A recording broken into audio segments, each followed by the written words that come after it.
Il est là, Fred. Il est là.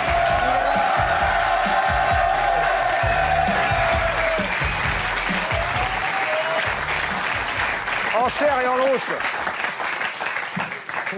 C'est quand même devenu n'importe quoi depuis que c'est parti, comme cette émission.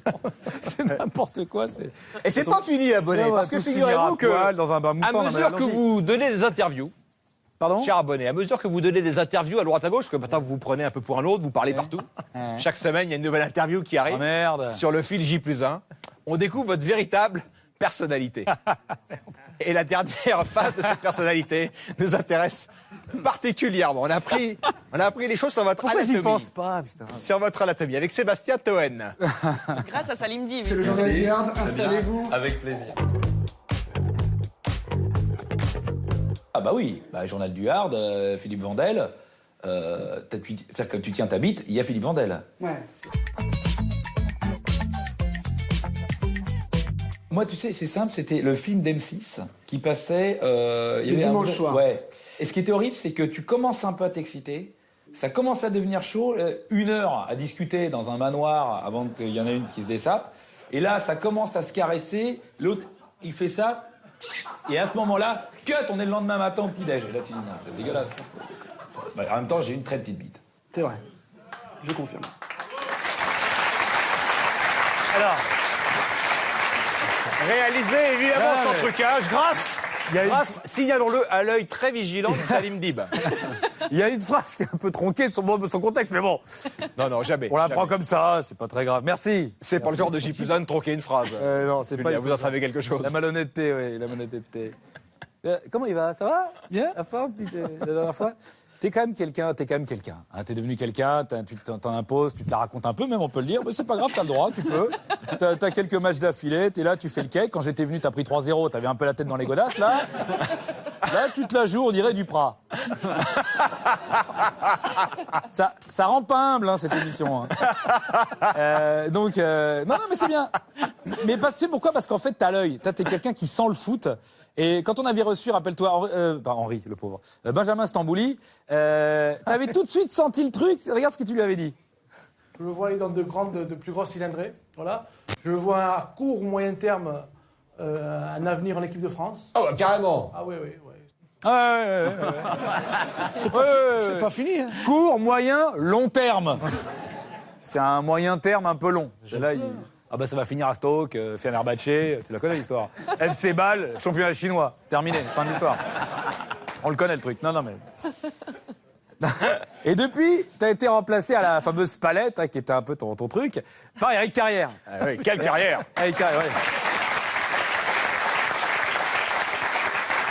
Et Éric Carrière qui nous a fait une superbe palette pour nous expliquer le placement, tu sais, tu m'as vu, tu m'as pas vu, dans la surface. Ça, il a un peu le sens de où se placer dans la surface. Après, une fois que t'es placé dans la surface, c'est pas le tout.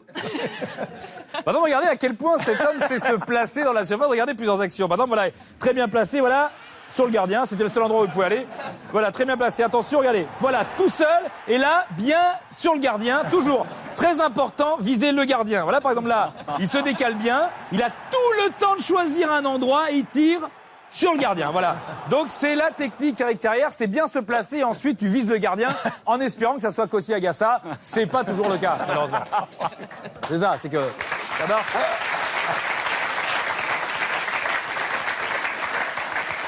Ça marche surtout quand c'est Kossi Agassa. Sinon, oui, parce qu'on n'a plus à Hamada. Donc, à un moment donné, ça se réduit, tu vois. Hey, bientôt, il n'y aura plus que des bons gardiens. Inch'Allah, sûrement que non, mais bon. On peut rêver. Christophe Dugarry, que tu connais, qui était un de tes collègues, hein, qui est une de nos stars, hein, on peut le dire. Christophe Dugarry, comment... Ah non, j'en parlais tout à l'heure. J'ai d'abord autre chose à dire par rapport à Ben Arfa. Voilà, Ben Arfa, tu te rappelles qu'il va peut-être aller au FC Barcelone. Hein, on en parlait tout. Toi, tu disais, tu allais envoyer M. Villa à Barcelone. Tu disais, il a le niveau pour Barcelone. Il a le niveau. Il a le niveau Barcelone.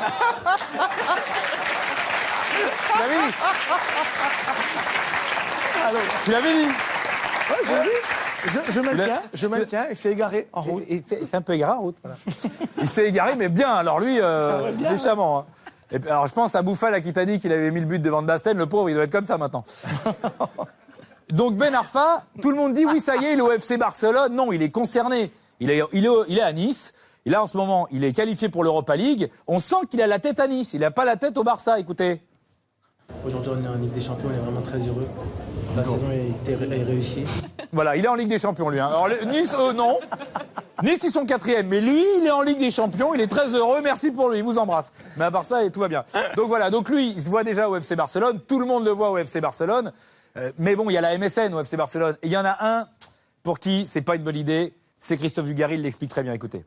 On lui assure une concurrence saine, mais avec 3 meilleurs joueurs du monde, voilà, c'est pas possible. Alors, il aura du temps de jeu, il aura des possibilités, mais je pense qu'il a mieux à faire. Il y a quand même des bons clubs. Voilà, il a mieux à faire, il a raison Dugarry. Ça serait une connerie d'aller au Barça avec toutes ces stars. Personne ferait ça. Par exemple, regardez, je prends une autre époque, il y avait des stars. 97-98. Bon, les stars, c'était qui? Regardez, Stoichkov. Ensuite, il y avait Rivaldo. Ensuite, il y avait Figo. Ensuite, il y avait Anderson. Aucun attaquant n'irait dans cette équipe. Eh ben, il y a un Français qui a signé dans cette équipe, qui c'est? Christophe Dugarry. Alors, attendez. Alors, on se dit, c'est normal, en connaissance de cause, il a fait l'erreur une fois, il n'est pas complètement débile. C'est pas le... Je reviens un an avant. Le Milan AC, par exemple, en 96-97. Il y avait qui? Bon, bah, il y avait Baggio. Il y avait Wea. Il y avait Savicevic. Il y avait Boban. Faudrait vraiment être un blaireau pour signer dans un club pareil. Qui c'est qui a signé? Dugarry!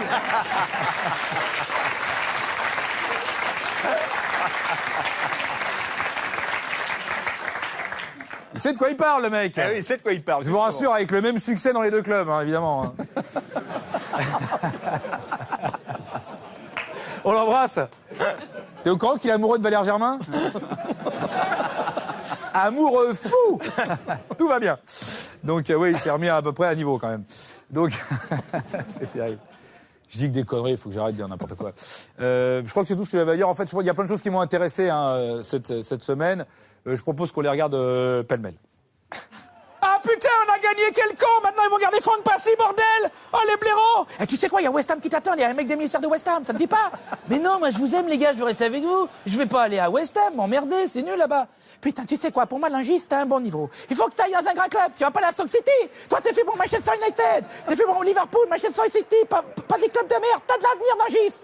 Allez, encore un match et je me casse. Président du Burundi, un Falcon et des putes de luxe. Nickel. Et pourquoi tu fais tout pareil que moi depuis tout à l'heure en vrai? Eh, regarde, putain, c'est pas vrai, pourquoi il fait pareil?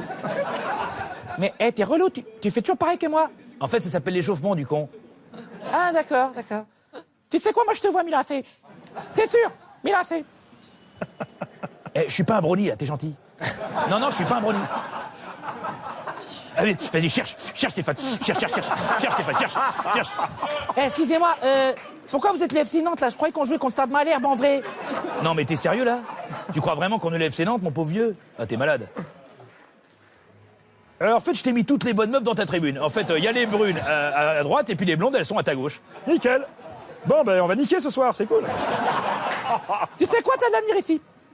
Je sais pas pourquoi, je pense que tu vas faire à Bordeaux un peu comme Arsène Wenger à Arsenal. Je te vois avec un grand avenir. J'ai le pif, tu peux me faire confiance. Voilà, pour moi, c'est terminé. La Ligue 1, je vous laisse avec Stéphane Guy pour les matchs de merde. Moi, je vais sur TF1, je vais me faire l'équipe de France. Salut les cons. Attends, t'as qu'une meuf? Ah, j'hallucine une seule meuf. Mais t'es malade. Putain, mais moi, oh putain, j'hallucine une seule meuf. Attends, mais pourquoi t'as plusieurs meufs, toi? Ben bien sûr, moi j'en ai une qui m'attend dans ma loge là-bas, et puis j'ai ma maîtresse là-bas. Elle est partout. Et j'ai de l'avenir en Ligue 1 comme arbitre. Tu rigoles ou quoi? Toi, tu vas aller en Ligue des Champions. Tu vas arbitrer la finale de la Coupe du Monde. Écoute-moi bien. Je te dis, j'ai le pif. Putain, Jardim, ce tocard, il a pris 6-1. Tu te rends compte 6-1? Même moi, Bastien, j'ai pas pris ça. Pourtant, j'avais des tocards, hein, mon pote. Tu sais que j'ai fait de la zonzon? Pourquoi tu dis à tout le monde que t'as fait de la zonzon? Tu nous fais chier. Moi, je vais te faire la ligne verte dans les chiottes, ça va te faire tout drôle. Mon pote. Monsieur Duprat, c'est pas la saison, la doudoune, au mois de mai, là? Dis donc, tu m'emmerdes, toi. Est-ce que je te demande si ta tête de con, elle est de saison? Elle est de saison, ta tête de con? Tu veux pas me cacher, j'ai envie de faire pipi. Personne me verra comme ça. Merci. Excusez-moi, là, je crois qu'il s'est foutu de votre gueule, Antonetti. Vous ferez jamais l'équipe de France, hein, je vous le dis. Hein. Putain, du chou rouge et du taboulé. Il s'est foutu de notre gueule, Bolloré. C'était vachement mieux du temps de Bertrand et eux. Au moins, il y avait des frites à l'époque. Excuse-moi, c'est quoi que tu prends comme skunk? Elle a l'air démente, t'as l'air complètement stone. Ah bon? Ah ouais. Tu dirais ta tête, là, t'as l'air stone. Ah bon? Excusez-moi, il est à vous l'aigle là, parce qu'il arrête pas de me mater les nichons depuis tout à l'heure, c'est gênant. Mais qu'est-ce qu'elle raconte? Je lui mate pas les nichons. Par contre, le petit cul, il est pas dégueulasse.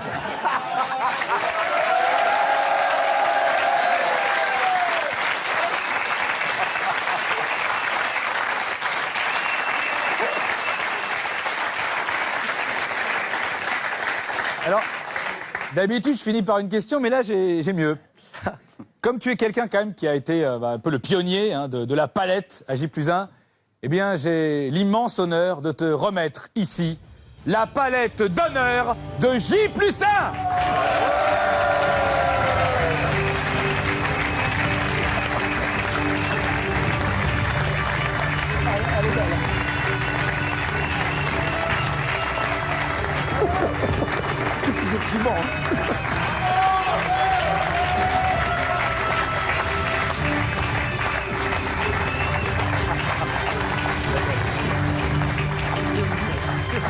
C'est pas n'importe quelle palette, la bonne. Non, elle a été dédicacée par Jardim, hein. Donc, et toute son équipe.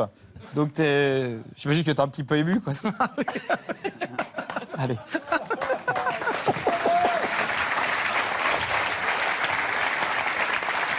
Tu sais bien, moi, parce que c'est un cadeau très facile à transporter, très facile à ramener demain matin à Lille à l'entraînement.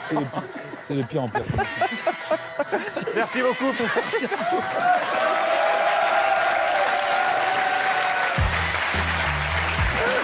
Merci beaucoup.